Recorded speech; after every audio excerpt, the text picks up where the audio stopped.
In a war of steel and fire, one battlefield stayed patient: the river.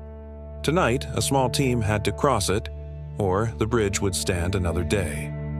On a fog-dim bank in occupied Poland, Captain Zofia Krawiec and 3 sappers crouched in reeds, whispering over charges and fuses, eyes fixed on the black outline of a steel bridge.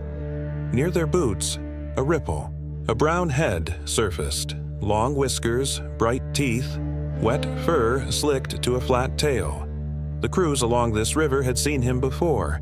They called him Borek. The current looked calm. Maps said the crossing was easy, but the enemy had laid their trap in the one place maps cannot speak, under the skin of the water. Stakes hammered into the riverbed. Fine wires stretched between them, drift mines waiting to catch men and metal alike.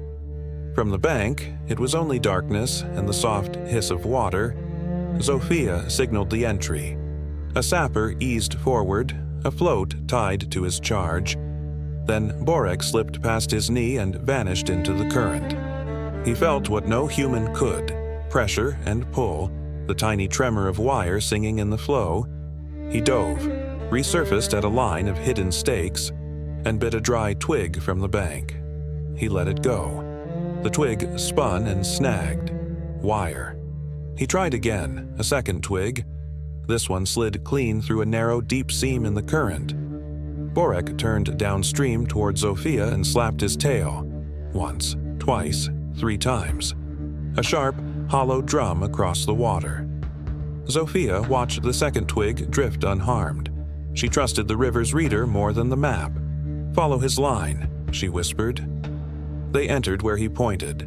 Not in the easy surface flow, but in a slower, darker lane between eddies where the water ran deep and quiet. Borek swam ahead, testing with small branches, angling them into the flow like a craftsman feeling grain in wood.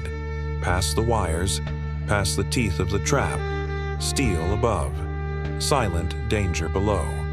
The team moved as one shadow, breath shallow, fingers numb. At the bridge footings, hands found cold rivets and wet beams. Charges seated in the joints, fuses tucked beneath flanges. Borek surfaced once at Zofia's elbow, 2 bright eyes in the black water, then sank again, holding position against the push of the stream. Back, same path. They slipped away through the safe seam Borek had drawn.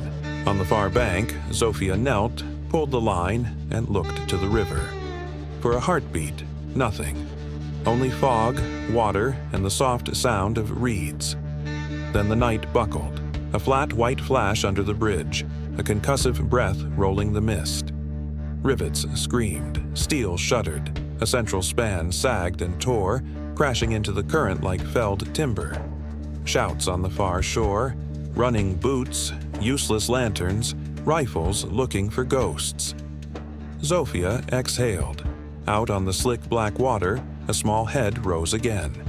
Borek floated in the glow of the dying sparks, tail ticking once against the surface.